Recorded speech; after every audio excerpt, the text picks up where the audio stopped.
नमस्कार दोस्तों, स्वागत है आपका हमारे चैनल में एजुकेशन फॉर नॉलेज में। आज के वीडियो में हम लोग देखेंगे झारखंड के कृषि एग्रीकल्चर ऑफ झारखंड। ये हमारा पार्ट 2 होगा। हम लोग 30 प्रश्न देख चुके थे। आज हम लोग 31 से कंप्लीट करेंगे। आपको बता दें कि यदय कुमार के द्वारा लिखा गया मैं हूँ झारखंड बुक है। ये इसका MCQ का सीरीज बुक है, यानी कि ये पहला इसका फर्स्ट एडिशन आया है, जो कि PSC और JSSC जैसे एग्जामों के लिए इंपॉर्टेंट होगा। इस टॉपिक को पढ़ने से सिर्फ इस टॉपिक ही कंप्लीट नहीं हो रहा है, यानी आप एनालिसिस कर सकते हैं कि आज तक JPSC और JSSC में किस प्रकार से इस टॉपिक से जो भी क्वेश्चन पूछे गए हैं किस प्रकार से पूछे जाते हैं। तो यह टॉपिक इंपॉर्टेंट होगा JPSC और JSSC जैसे। इसमें लगभग इस टॉपिक में टोटल 64 प्रश्न है, जबकि हम लोग 30 कंप्लीट कर चुके हैं। आज 34 कंप्लीट करेंगे। तो ये टॉपिक अगर आप कंप्लीट करते हैं तो आपका 1 से 2 मार्क श्योर हो जाता है। मैराथन से बेटर है कि आप टॉपिक वाइज कंप्लीट करके देखें, आपका रिवाइज भी अच्छे से होगा। आप रिवाइज कर सकते हैं इस वीडियो को देख के, अगर आप देख चुके हैं, पढ़ चुके हैं। तो चलिए हम लोग स्टार्ट करते हैं। अगर चैनल को सब्सक्राइब नहीं किए हैं तो सबसे पहले आप चैनल को मेरे सब्सक्राइब कीजिए, लाइक कीजिए, कमेंट कीजिए। चलिए हम लोग देखते हैं 31 से प्रश्न। यहाँ पे देखिए 30 नंबर क्वेश्चन में पूछा गया था कि इनमें से कौन सी झारखंड की एक गर्मा फसल नहीं है। तो इस प्रकार से क्वेश्चन नंबर 30 में पूछा गया था। तो इसका आंसर ये होगा कि सरसों जो था वो एक गर्मा फसल नहीं था। तो ये हम आपको बता दिए थे, SIPT 2017 में पूछा गया था। आज हम लोग 31 से देखेंगे। तो 31 नंबर क्वेश्चन में आपसे पूछा जा रहा है कि निम्नलिखित में से कौन सी प्रमुख बीज झारखंड में उगाया गया है। तो SIPT 2017 में ये क्वेश्चन पूछा गया था। तो 31 का हमारा राइट आंसर बी हो जाएगा, सरसों। यानी कि निम्नलिखित में से कौन सा प्रमुख बीज जो है झारखंड में उगाया गया है, तो सरसों। इसी प्रकार से ये पूछा गया था कि गर्मा फसल नहीं है, तो यहाँ भी आंसर हमारा सरसों हो जाता। तो सरसों से रिलेटेड क्वेश्चन पूछा गया था। जबकि आप 29 नंबर का क्वेश्चन देखेंगे कि पलामू जिला में किस तिलहन का अधिकतम मात्रा में उत्पाद यानी प्रोडक्शन होता है। तो 29 का भी जब आंसर था वो भी सरसों था। तो ये जितने भी क्वेश्चन दिए गए थे वो सरसों से रिलेटेड दिया गया था। देखिए सरसों को तिलहन के कैटेगरी में रखा जाता है, क्योंकि इससे ऑयल या तेल बनाया जाता है, इसलिए इसे तिलहन के कैटेगरी में रखते हैं। पलामू में इसका प्रोडक्शन किया जाता है। यह एक गर्मा फसल नहीं है सरसों, जबकि मक्का, सब्जी और मूंगफली है। इसी प्रकार से इसमें नेक्स्ट क्वेश्चन जो दिया गया था वो क्वेश्चन 31 में बताया जा रहा है कि कौन सी प्रमुख बीज झारखंड में उगाया गया, तो वो भी हमारा आंसर हो जाएगा सरसों। तो इस प्रकार से सरसों से क्वेश्चन पूछे गए थे, जो कि एक प्रमुख क्या था, फसल था। झारखंड में मुख्यतः कितने प्रकार के फसलें पैदा होती है। तो देखिए फिफ्थ JPSC PT 2013 में पूछा गया था। आपको बता दें कि 32 का राइट आंसर सी हो जाएगा 3। यानी कि झारखंड में मुख्यतः कितने प्रकार की फसलें पैदा की जाती है या फसलें पैदा होती है। तो 3 प्रकार की फसलें पैदा होती है, जैसे में खरीफ फसल, एक रबी फसल और एक जायद फसल। तो इस प्रकार से यहाँ पे इसका उत्पादन किया जाता है। क्वेश्चन नंबर 33 है कि इनमें से कौन सी रबी फसल झारखंड में उगाई जाती है। तो कौन सा ऐसा रबी फसल है जो झारखंड में उगाई जाती है। चलिए इस क्वेश्चन को पढ़ने से पहले हम आपको बता देते हैं कि झारखंड में जो फसल है मौसम के आधारित पर 3 भाग में बांटा गया है। यानी ऐसे आप समझ सकते हैं कि मान लीजिए कि ये फसल है और फसल को हम लोग 3 कैटेगरी में डिवाइड करते हैं और ये मौसम के आधार पर करते हैं। एक को बोलते हैं हम लोग खरीफ फसल, एक हमारा खरीफ फसल होता है, एक हमारा रबी फसल होता है और एक हमारा हो जाता है जायद फसल। इसे हम कैश क्रॉप बोलते हैं, जायद फसल। आपको बता दें कि जो खरीफ फसल है, खरीफ फसल में ये जून से जुलाई से सितंबर अक्टूबर तक इसका पीरियड होता है, समय काल होता है। इसमें धान, मक्का, गन्ना, मूंगफली, अरहर, मूंग, उड़द इत्यादि आता है। जबकि रबी फसल में ये अक्टूबर नवंबर के मध्य से लेकर ये मध्य मार्च तक चलता है। यानी कि सर्दी का मौसम में स्टार्ट होता है ठंडक के दिन में, शुरुआती दिन में, और मार्च तक चलता है जब गर्मी स्टार्ट होती है उस समय। और ये जो था से मानसून सीजन के लिए है। और जायद जो है वो मार्च से लेकर जून तक, ये बहुत ही गर्मियों के दिनों में ये ग्रो किया जाता है, लगाया जाता है। तो जो रबी है इसमें चना आएगा, गेहूं आएगा, मटर, मसूर, सरसों, आलू इत्यादि आएंगे।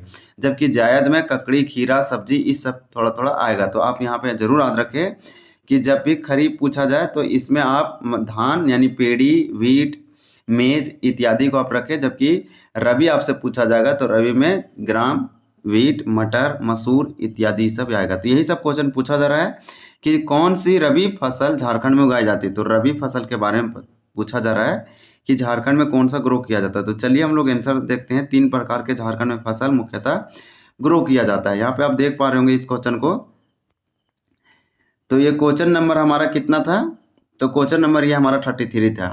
और इसका हमारा राइट आंसर ये हो जाएगा चना। झारखंड में चना ग्रो किया जाता है, जो कि चना एक रबी फसल है। और आपको बता दें कि मक्का, मूंगफली और बाजरा ये सब के सब क्या हैं, तो ये सब हमारे खरीफ फसल है। लेकिन रबी फसल जो है हमारा क्या है, तो रबी फसल हमारा एक क्या है, चना। और यही इसका आंसर हो जाएगा चना, ये ग्रो किया जाता है। नेक्स्ट क्वेश्चन है कि पलामू में कौन से बीज अधिकतम मात्रा में उत्पादित होता है, सबसे अधिक मैक्सिमम प्रोडक्शन जो है पलामू में कौन सा होता है।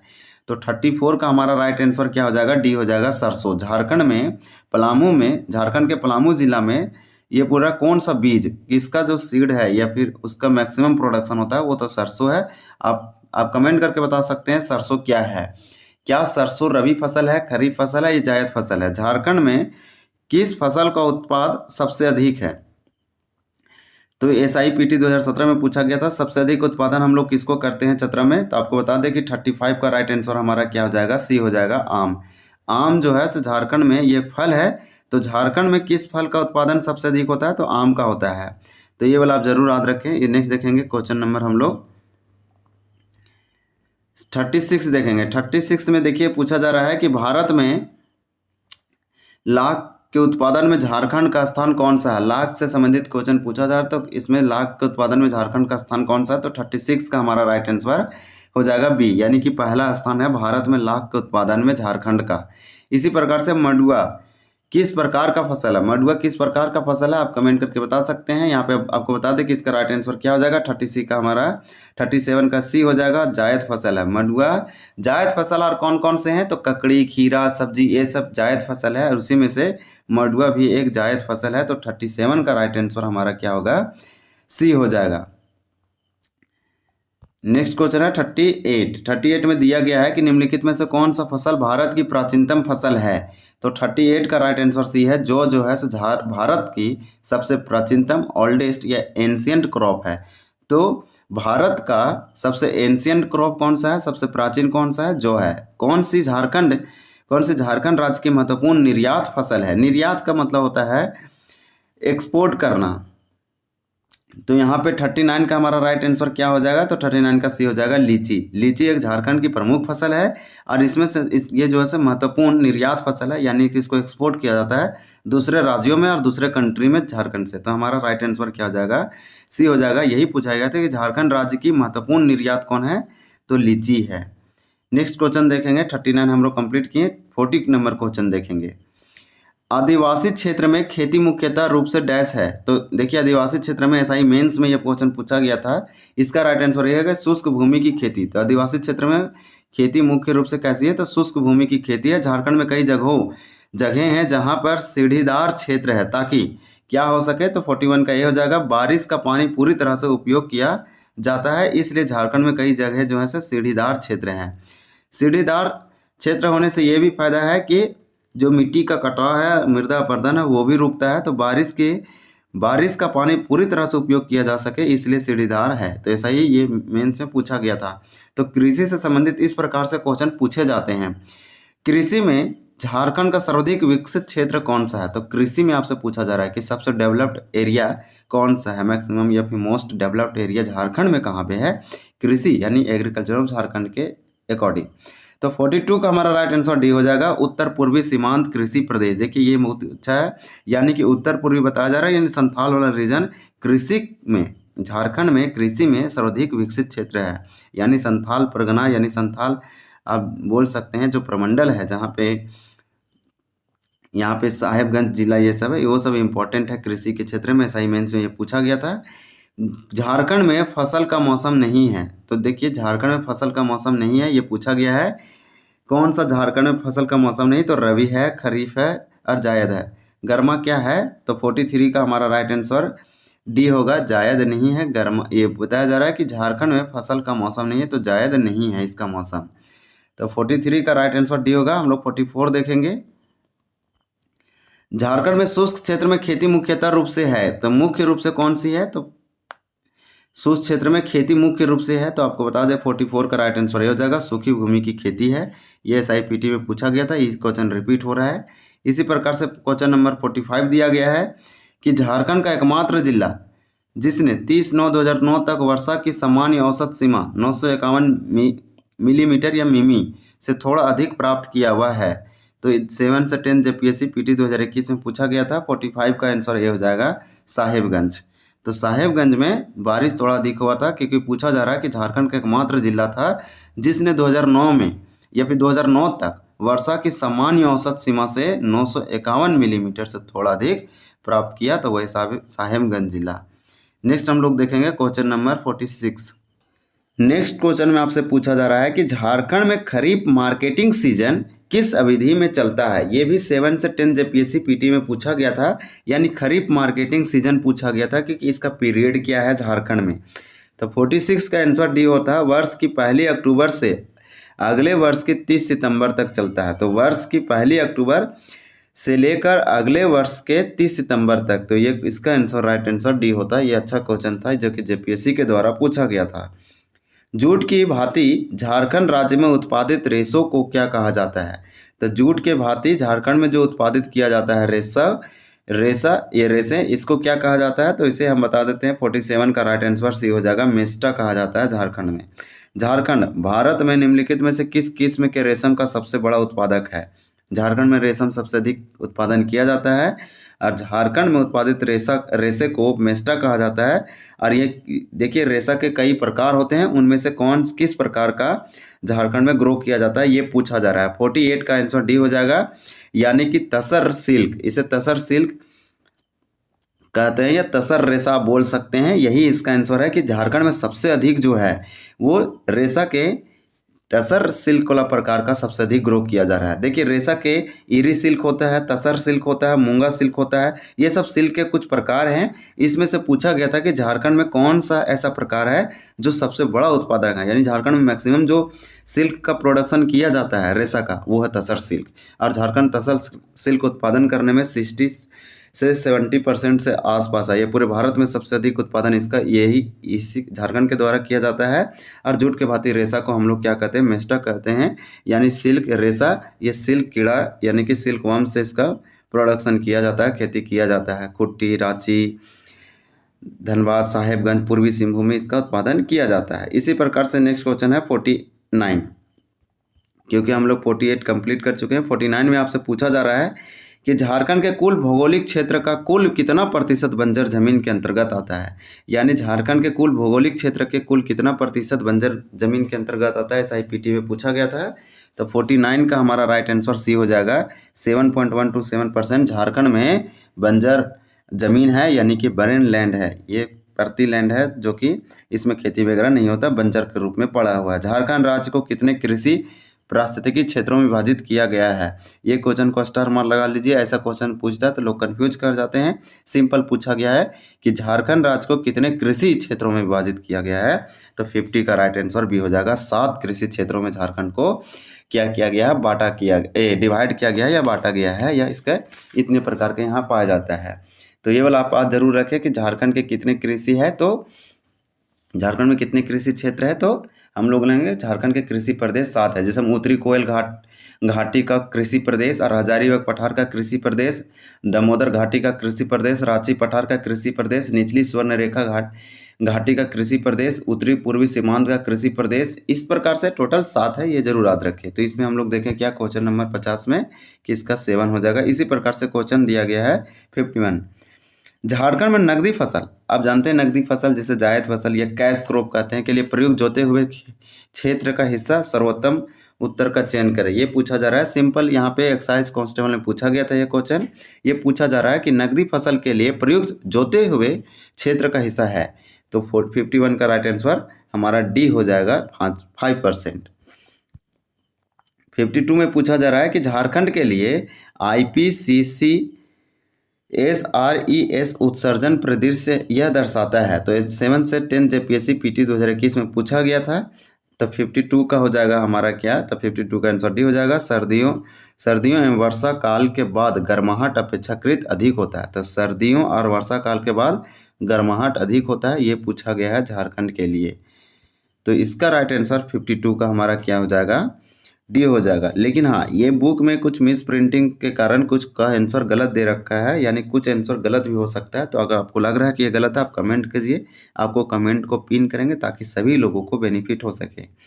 झारखंड राज्य के कृषि अर्थव्यवस्था किससे अभिलक्षित है? ये TGT 2023 में, ये PGT 2023 में पूछा गया, ये रिसेंट का क्वेश्चन है। 53 का राइट आंसर डी हो जाएगा, विकल्पों में से सभी, यानी ऑल ऑप्शंस आर ट्रू हैं। तो यहाँ पर लोग देखेंगे कि प्राकृतिक और कम निवेश पर निर्भरता है से, तो झारखंड राज्य में कृषि अर्थव्यवस्था किससे अभिलक्षित है? प्राकृतिक और कम निवेश पर निर्भरता से। मोनोक्रॉपिंग, जिसमें धान प्रमुख फसल है। अपर्याप्त सिंचाई सुविधाओं और छोटी सीमांत जोतों की विशेषता है। तो इस प्रकार से झारखंड में अभिलक्षित, झारखंड की जो अर्थव्यवस्था है, कृषि अर्थव्यवस्था है, वो अभिलक्षित होता है। यहाँ निवेश पर निर्भरता से, यानी प्राकृतिक पर हम लोग निर्भरता है, निवेश पर हम लोग की निर्भरता है। मोनोक्रॉपिंग है, बहुत ही छोटे छोटे खेत में लोग ग्रो कराते हैं। धान सबसे अधिक ग्रो किया जाता है, जो कि एक खरीफ फसल है। इसी प्रकार से अपर्याप्त सिंचाई सुविधा, यानी इरिगेशन का जो साधन है बहुत ही कम है। ये पूछा गया था PGT में। झारखंड में खेती के आदिम रूप को कहा जाता है। तो झारखंड में खेती को आदिम रूप को, या आदिम मतलब प्राचीन, तो ये जनजाति या आदिवासियों के द्वारा लगाया जाता है। 54 का हमारा राइट आंसर जो है से ये हो जाएगा। इसे कुरवा कहते हैं। झारखंड में खेती के आदिम रूप को कुरवा कहा जाता है। सूखा प्रवण क्षेत्र श्रेणी से बाहर किए जाने वाले क्षेत्र के लिए सिंचाई के अंतर्गत होने वाले सकल फसली क्षेत्र का प्रतिशत डैश है। PGT 2023 में पूछा गया था। 55 का राइट आंसर हमारा बी हो जाएगा, 30% और उससे अधिक।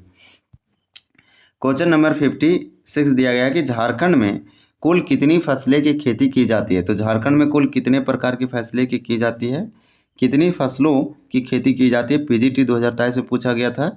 तो 56 का हमारा राइट आंसर सी हो जाता है, 5 प्रकार के। झारखंड में कुल कितने फसलों की खेती की जाती है? तो 5। तो 56 का राइट आंसर सी हो जाएगा। ऊन के उत्पादन को बेहतर बनाने के लिए झारखंड राज्य ने किस जिले में ऊन संग्रह केंद्र को क्रियान्वित किया है? तो इस प्रकार से इस क्वेश्चन का हम लोग ऑप्शन देखेंगे 57 का।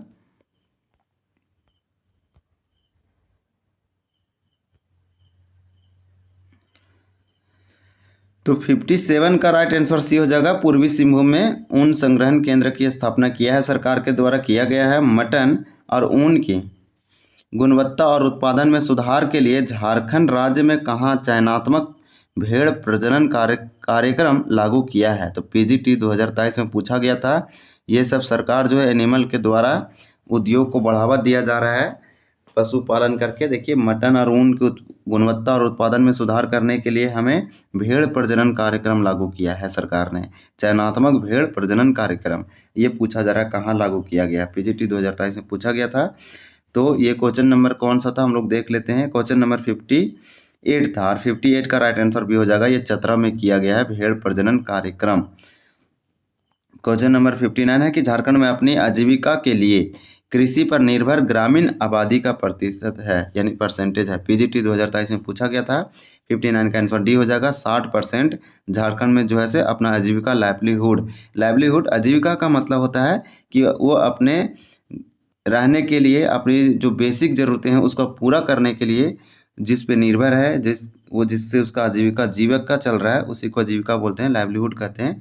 तो झारखंड में कृषि पर लोग जो हैं, एग्रीकल्चर पर जो लोग हैं, वो टोटल निर्भर जितनी आबादी है उसमें से 60% लोग कृषि से जुड़े हुए हैं। इसलिए झारखंड को हम लोग कृषि प्रधान राज्य बोल सकते हैं। झारखंड राज्य कृषि जलवायु क्षेत्र 7 के अंतर्गत आता है, जिसमें डैश शामिल है। PGT 2023 में पूछा गया था। तो 7 के अंतर्गत पूछा जा रहा है। तो 60 का राइट आंसर हमारा क्या हो जाएगा? सी हो जाएगा। पूर्वी पठारी और पहाड़ी क्षेत्र, ये झारखंड राज्य के कृषि जलवायु क्षेत्र 7 के अंतर्गत आता है। ICAR-CRIDA की वार्षिक रिपोर्ट 2017-18 के अनुसार झारखंड के कितने जिलों में वर्षा आधारित उपज दक्षता 0.5 से कम है? तो PGT 2023 में ये पूछा गया था। तो 61 का हमारा राइट आंसर सी हो जाएगा, 8। इसी प्रकार से 62 में क्वेश्चन पूछा जा रहा है कि ICAR-CRIDA की वार्षिक रिपोर्ट 2017-18 के अनुसार अरहर के बराबर अधिक उपज के लिए अरहर और भिंडी की अंतर फसल का प्रदर्शन झारखंड के किस जिले में किया गया था? तो PGT 2023 में पूछा गया है। तो 62 का राइट आंसर क्या हो जाएगा? तो 62 का आंसर डी हो जाएगा, गढ़वा। झारखंड राज्य किस जलवायु क्षेत्र के अंतर्गत आता है? ये पूछा जा रहा है कि झारखंड राज्य किस जलवायु क्षेत्र के अंतर्गत आता है? PGT में पूछा गया था क्वेश्चन। तो 64 का हमारा राइट आंसर, ये 63 का राइट आंसर भी हो जाएगा, जोन जोन यहाँ जो है 7 के अंतर्गत ये आता है। झारखंड के डैश जिले को रागी क्रांति हार्वर्ड के लिए एक केस स्टडी बन गई। ये क्वेश्चन इंपॉर्टेंट है क्योंकि ये करंट अफेयर में बहुत चर्चित था और न्यूज में था। तो इसका आंसर हो जाएगा गुमला, यानी कि 64 का जो है बी है। झारखंड का गुमले जिले का एक रागी क्रांति जो है, रागी क्रांति हार्वर्ड जो यूनिवर्सिटी है वहाँ के लिए एक केस स्टडी बन गई थी गुमला का रागी क्रांति। तो इस प्रकार से टोटल 64 था, इस बुक में दिया गया था। ये झारखंड एमसीक्यू का उत्तर दिया गया है। 64 क्वेश्चन हम लोग कंप्लीट किए। तो हम लोग देखिए कि किस प्रकार से क्वेश्चन पूछा जाता है। झारखंड में कृषि से संबंधित ये सारे थे कि झारखंड की कृषि, तो एग्रीकल्चर ऑफ झारखंड आपको समझ में आ गया होगा कि इस प्रकार से इस टॉपिक में इतने क्वेश्चन बनते हैं और इस तरह से पीवाईक्यू के रूप में इस क्वेश्चन को दे रखा था। इसमें कुछ और जो है आपको जानना चाहिए, जैसे में 1-2 फैक्ट है, क्योंकि कृषि है, एग्रीकल्चर है, तो जैसे में प्रमुख कृषि क्रांतियाँ आपको जानना चाहिए। जैसे में श्वेत क्रांति, तो श्वेत क्रांति दुग्ध उत्पादन से इंपॉर्टेंट है, ये सब जरूर याद रखें। अगर श्वेत क्रांति आपसे पूछा जाता है कि श्वेत क्रांति किससे रिलेटेड है, तो श्वेत क्रांति दूध से, मिल्क के प्रोडक्शन से रिलेटेड है, ये वाला आप जरूर याद रखें। इसी प्रकार से हरित क्रांति पूछा जाता है एग्जामों में, ये भी कृषि से रिलेटेड है। तो हरित क्रांति जो है खाद्यान्न उत्पादन से, फूड, यानी इसमें मैक्सिमम जो है धान और गेहूं का उत्पादन सबसे अधिक किया जाता था। हरित क्रांति 1960 से 70 के बीच में, यानी 1966 से 67 के बीच में किया गया था। लाल क्रांति जिसे रेड रेवोल्यूशन बोलते हैं, तो जो रेड रेवोल्यूशन है वो किससे, लाल क्रांति किससे रिलेटेड है, तो मांस से रिलेटेड है और मटर से रिलेटेड है रेड क्रांति, ये वाला आप जरूर याद रख सकते हैं। टमाटर, तो 2 चीज़ों से लाल क्रांति है, एक मांस और एक टमाटर। इसी प्रकार से पीली क्रांति का नाम सुने होंगे, तो आपको बता दें कि जो पीली क्रांति है वो पीली क्रांति रिलेटेड है तिलहन से। तिलहन, जैसे में सरसों जो पीली है, तो इस प्रकार से याद रखिए कि पीली क्रांति, इसे येलो रिवोल्यूशन बोलते हैं, ये तिलहन उत्पादन से। इसी प्रकार से गोल जो क्रांति है, ये रेवोल्यूशन है, वो आलू के उत्पादन से है, तो ये वाला भी आप जरूर याद रखें। इसी प्रकार से कुछ क्रांति और है, जैसे में एक है गुलाबी क्रांति, तो गुलाबी क्रांति भी आप याद रख सकते हैं। तो गुलाबी रेवोल्यूशन या गुलाबी क्रांति जो है वो किससे रिलेटेड है, तो झींगा से है, झींगा के उत्पादन से गुलाबी क्रांति रिलेटेड है, ये वाला आप याद रख सकते हैं। इसके प्रोडक्शन से है। भूरी क्रांति, ये एग्जाम में पूछा जाता है तो लोग गलत करते हैं, भूरी क्रांति, इसे भूरी रेवोल्यूशन बोलते हैं, यानी कि भूरी क्रांति को गैर परंपरागत ऊर्जा से रिलेटेड है, गैर परंपरागत ऊर्जा। इसी प्रकार से ग्रे क्रांति, जो ग्रे क्रांति है या रेवोल्यूशन है वो रिलेटेड है उर्वरक से रिलेटेड है ग्रे क्रांति। इसी प्रकार से आपको भी जस्ट बताएं, भूरी क्रांति गैर परंपरागत से है। खाद्यान्न श्रृंखला क्रांति जो है खाद्यान्न को सड़ने से बचाना था। एक आता है रजत क्रांति, ये वाला आप जानते होंगे। रजत क्रांति जो है अंडा से रिलेटेड है, यह मुर्गा या मुर्गी से शायद रिलेटेड है, तो ये वाला आप जरूर याद रखें कि रजत क्रांति जिसे सिल्वर रेवोल्यूशन बोलते हैं, अंडा या तो मुर्गी या तो मुर्गा, यह सब इसके उत्पादन से ये वाला रिलेटेड है। इसी प्रकार से सुनहरी क्रांति सुने होंगे, सुनहरी क्रांति ये रेवोल्यूशन है। ये सब प्रमुख कृषि क्रांतियां हैं जो चलाया गया है। तो सुनहरी क्रांति किससे रिलेटेड है, फल के उत्पादन से, जिसे गोल्डन शायद बोलते हैं, गोल्डन रेवोल्यूशन, तो फल के उत्पादन, फल के प्रोडक्शन से रिलेटेड है। और एक लास्ट हम लोग नीली क्रांति के बारे में सुने हैं, तो नीली जो क्रांति है ये वाला जरूर याद रखें, नीली क्रांति जो रिलेटेड है वो किससे, मछली के उत्पादन से रिलेटेड है। तो मछली से जो रिलेटेड है वो नीली क्रांति है, तो ये वाला जरूर याद रखें। तो इतने सारे हम लोग क्रांतियों के बारे में देखें और 1-2 फैक्ट और देखेंगे। जैसे हम धान जो है वो झारखंड के सिंहभूम, रांची, गुमला और दुमका में उत्पादन किया जाता है। तो मेनली झारखंड में धान जो है सिंहभूम वाला क्षेत्र जरूर याद रखें, पूर्वी सिंहभूम, पश्चिमी सिंहभूम, रांची, 2 कम से कम जरूर याद रखें। और आपको बता दें कि जो धान है वो झारखंड का सबसे अधिक उत्पादन किए जाने वाली फसल है। इसका धान, जितने भी झारखंड में कोई भी फसल उत्पादन किया जाता है उसमें से 50% सिर्फ धान का उत्पादन किया जाता है। इसी प्रकार से दूसरा जो सर्व प्रमुख झारखंड में उत्पादन करने वाला जो फसल है वो मक्का है, यानी मक्का को हम लोग क्या बोलते हैं, तो मेज बोलते हैं या कॉर्न, मक्का बोल सकते हैं मेज, और धान को पेड़ी या राइस बोलते हैं। तो मक्का का उत्पादन जो है पलामू में सबसे अधिक किया जाता है, पलामू और हजारीबाग जिला में सबसे अधिक किया जाता है। झारखंड में दूसरा सबसे अधिक उत्पादन किया जाने वाला ये फसल है और इसका सर्वाधिक उत्पादन कहाँ पे, पलामू जिला में होता है। है। इसी प्रकार से तीसरा झारखंड में जो सबसे प्रमुख है और सबसे इम्पोर्टेंट जो ग्रो किया जाता है वो तीसरा गेहूँ है। पहला धान, दूसरा मक्का और तीसरा गेहूँ। जो गेहूँ है ये भी पलामू में किया जाता है। तो कम से कम यह याद रखें कि मक्का यानी वीट और गेहूँ, यानी कि मक्का का मतलब मेज हो गया और गेहूँ मतलब गेहूँ को वीट बोलते हैं। तो वीट और मेज दोनों के दोनों ग्रो किया जाता है पलामू में। और गेहूँ जो है वो झारखंड में तीसरा सबसे अधिक उत्पादन किए जाने वाली फसल है।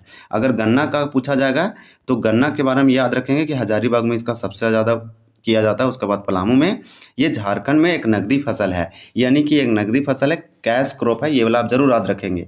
इसी प्रकार से जौ के बारे में सुने तो जौ सबसे प्राचीनतम फसल था, जब सबसे पहले जिसको ग्रो किया था मानव ने। इस प्रकार से ये पलामू जिला में इसका सबसे अधिक ग्रो किया जाता है जौ का। फिर ज्वार बाजरा हजारीबाग में, तिलहन और दलहन जो है ये सरसों का सर्वाधिक उत्पादन जो है से पलामू जिला में होता है। तिलहन और दलहन, तिलहन मतलब होता है ये तेल से संबंधित चीज़, और दलहन मतलब दाल या पल्सेस से। और मडुआ जो है से रांची में किया जाता है। तो इस तरह से आप जरूर इसको याद रखें। तो कुछ जो है से याद रखेंगे तो आपको जो है से इम्पोर्टेंट है। अगर धान का पूछा जाएगा कि कितने हेक्टेयर में इसका उत्पादन किया जाता है तो 1,711,000 हेक्टेयर इसका उत्पादन किया गया था 2021-22 के बजट के अनुसार। तो इस प्रकार से हम आपको बताएं जो कि इम्पोर्टेंट था। अगर ये वीडियो आपको अच्छा लगा तो हमारे चैनल को ज़रूर सब्सक्राइब करें, लाइक करें, कमेंट करें और कमेंट में ज़रूर सुझाव दें कि इसको और किस प्रकार से बेहतर किया जा सके। क्या सिर्फ आंसर क्वेश्चन को ही डिस्कस किया जाए जो बुक में दिया, या एडिशनल फैक्ट भी जानने की कोशिश किया जाए। तो इस प्रकार से आप सुझाव दे सकते हैं। अगर वीडियो आपको अच्छा लगा तो कमेंट करके आप ज़रूर बताएं। Thank you for watching this video. जय हिंद।